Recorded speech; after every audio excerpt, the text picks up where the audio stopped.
Assalamualaikum warahmatullahi wabarakatuh. Saya Anissa Frila dari Perbankan Syariah 2, Fakultas Ekonomi Bisnis Islam.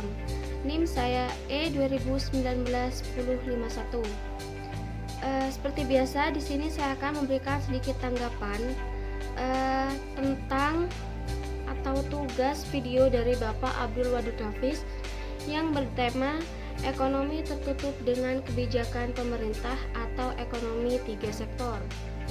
Ekonomi tiga sektor adalah perekonomian yang meliputi kegiatan dalam sektor perusahaan, rumah tangga, dan pemerintah. Selanjutnya itu ada campur tangan pemerintah yang menimbulkan dua perubahan. Yang pertama, penguatan pajak yang dilakukan oleh pemerintah pada industri dan rumah tangga. Yang kedua, pajak memungkinkan pemerintah untuk melakukan perbelanjaan karena belum adanya perdagangan dengan LM, maka perekonomian tiga sektor dinamakan perekonomian tertutup.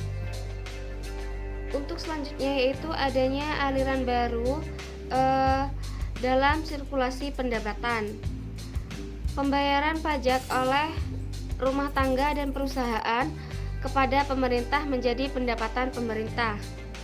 Pengeluaran pemerintah ke sektor perusahaan menjadi pembelian barang dan jasa yang diproduksi oleh perusahaan.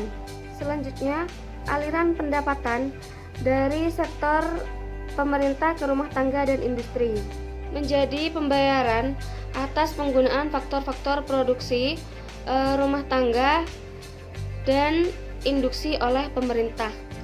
Berikutnya yaitu pendapatan yang diterima oleh rumah tangga yang akan digunakan untuk tiga tujuan.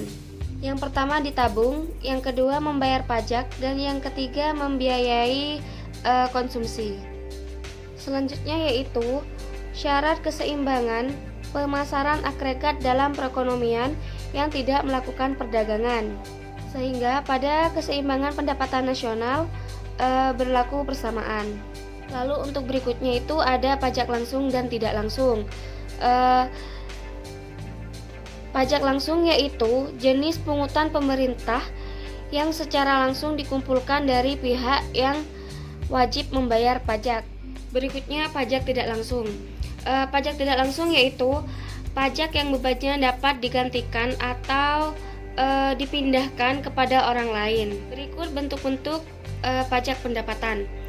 Yang pertama itu pajak regresif, yaitu persen pajak turun ketika pendapatan naik. Yang kedua, pajak proporsional, yaitu persen pajak tetap untuk berapapun tingkat pendapatannya. Yang ketiga,